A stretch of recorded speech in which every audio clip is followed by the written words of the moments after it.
So, with that being said, we're going to get into digging deeper. First question: what does it mean to let go to you? Whew. What does it mean to let go? So I've had a lot of trials and um first off I know exactly what it means to not let full control go and try to do things your way. It absolutely doesn't work. I've tried it over and over. But to let go, what I have learned recently, like recently, especially when you sent the questions, it's like God took me through that test. Like, you gonna let go now? So what I have let go was to fully relinquish control unto God. Get out of the driver's seat. Let go of how you feel about it. Remove your emotions out of the way and fully trust Him. Let Him rip the band aid off, no matter how big and bad the wound is. But if He don't rip it off, He can't heal it. Amen. Right? So recently just learned Okay, that. okay.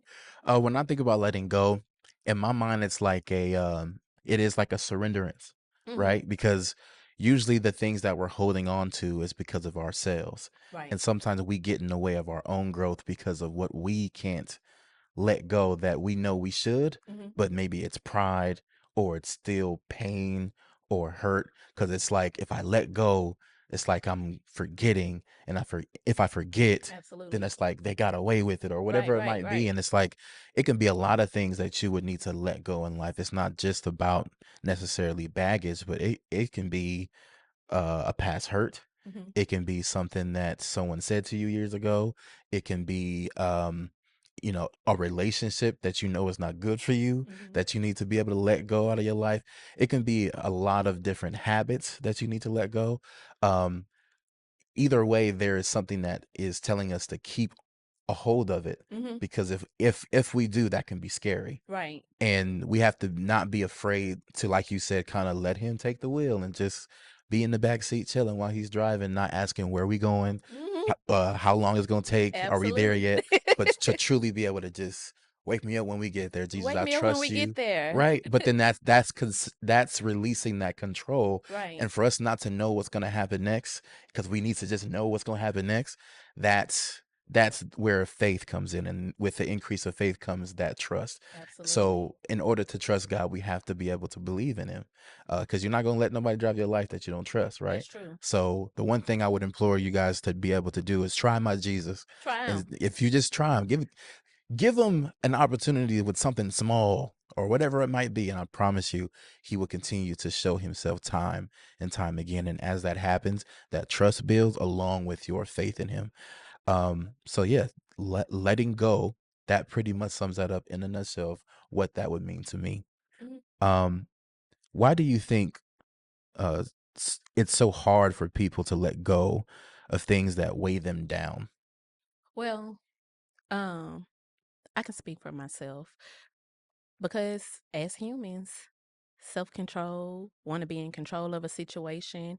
Um, I know for me, I had to go back and heal my childhood trauma. Mhm. And so heal going back to heal childhood trauma, that opens up a lot of baggage. And so you got to go back and heal that little girl or little boy. And what happens when you heal that little boy? That means you have to release everything that, for instance, Pastor preached on today. We use painkillers, and that pacifies the situation. It doesn't satisfy it. So we may make purchases to things. We may do whatever. We try everything else but Jesus. But what I realized is once you try Jesus, that check be so big. It be so big, like seriously For big, real, for real. to where you don't have the capacity to pay that check. And his word can't come back void. So he gotta it ain't gonna bounce. Right. Why do we trust, if we're on a plane, why do we trust the pilot? Why do we trust bus drivers? Why do we trust our children's telling us they're not gonna do something or whatever, but we can't trust God? That's the question, ain't it? It's it's kind of like, we can trust something that we can see and touch. Mhm. I trust that this chair that I'm sitting in Mhm. can support my weight, because not Yeah. only have I sat in it before, Right. but I can look at it and kind of gauge by looking with my eyes of what he Absolutely. can see. But the thing is, you can't just go outside, look up, and see him on his throne. You have to believe that he's there without the evidence of things seen. Mm-hmm. And it's kind of like one of those situations where you find yourself relinquishing that control. And like you said, it can put you in a spot where it's like, I can't let it go because if I do, it feels like forgetting. It feels like forgetting. And it Right. also, because our mind has been so equipped to the world would tell us you're being naive. The world would tell us, oh, they trying to little girl you. Get your lick back. Right. But he said vengeance is mine. So why are we getting our lick back? Right? Yeah. Because you gonna wish I would have got my lick back Right. after he finished with his wrath. Mm-hmm. So it's like if we can equip our mind to stop thinking of what the world says and study to show ourselves approved to say, nah, God said this. Mm-mm. All right, I'm good. Yeah. Sometimes we hold on to that hurt because we feel like we don't want to forgive or we don't want to let it go because we feel like if I do, then it's like I got one over on or Mm-hmm. whatever it might be. And that's the freeness that comes with him. Right. With giving God a true yes to say, you're fully in control. Whatever you have for me is what I want for me for myself. Your will is being done, not Mm-hmm. mine. That surrenderance is really key to being able to say, I've been holding on to this Mm. because I want to still be upset. Because Mm. what we don't understand is we have full control over how mad or upset we are. We have full Absolutely. control on if we want the other person to know if we're upset.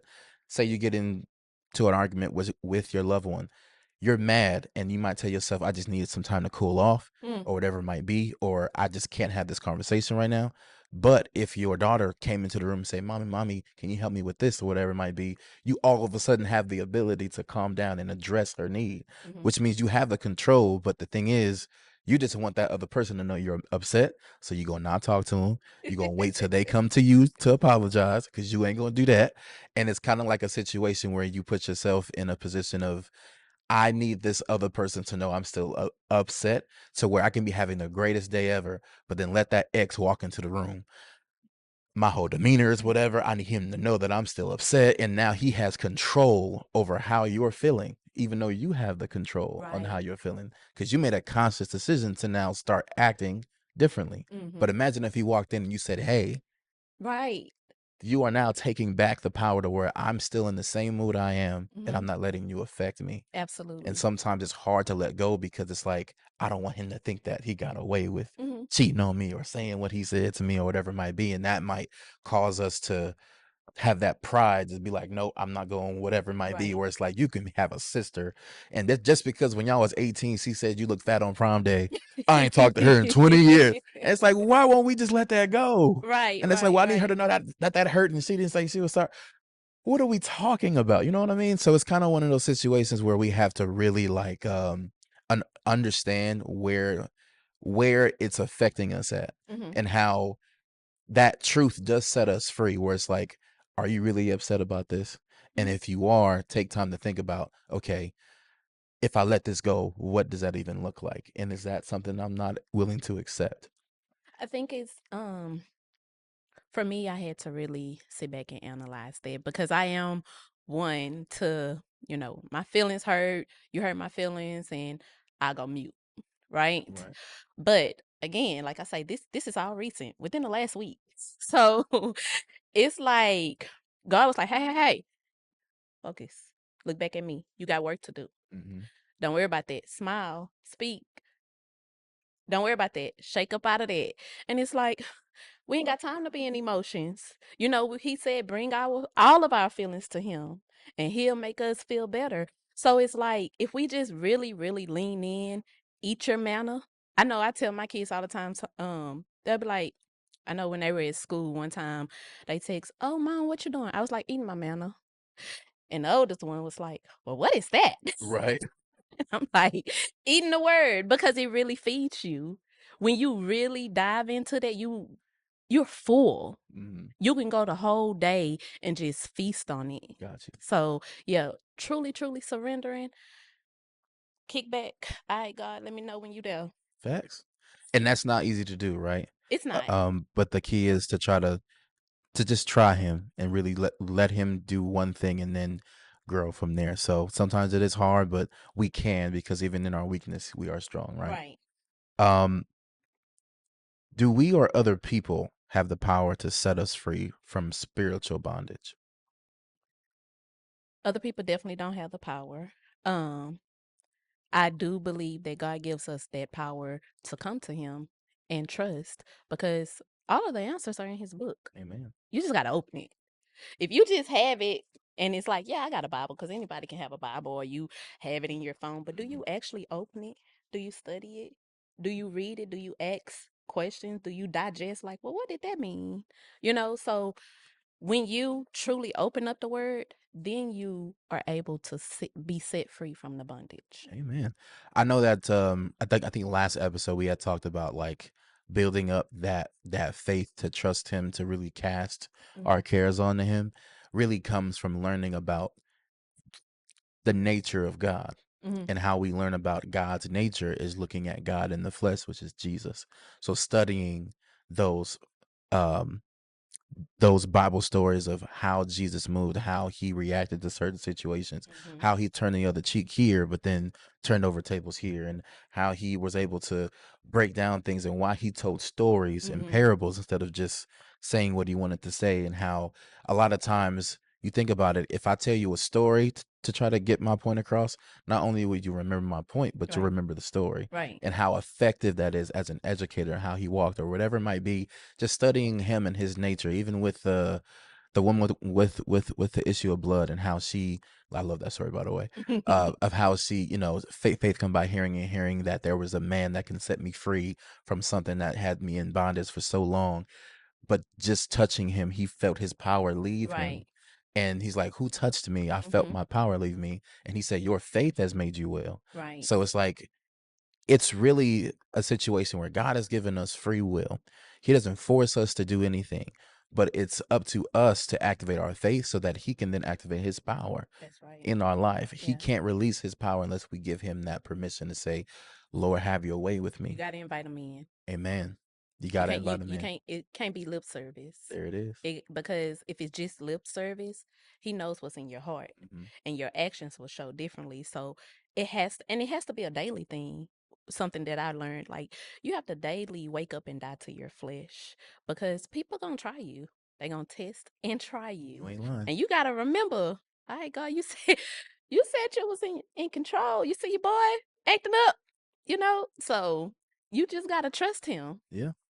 It's just really one of those situations where that surrenderance part is really hard, because it's hard, I think, for a human being to say, wait, my life is not mine. Right. To you I belong. I Mhm. give myself to you. Like, I don't make my own decisions. I have to do what you tell me to do. Mhm. My life. You know Mhm. what I'm saying? And it's kind of like a conundrum where it's like, okay, well, how am I supposed to trust in you or whatever it might be? And it's like you have to come to know him, and like you said, get in that word and say, okay, with the decisions that I'm making, does that align with that?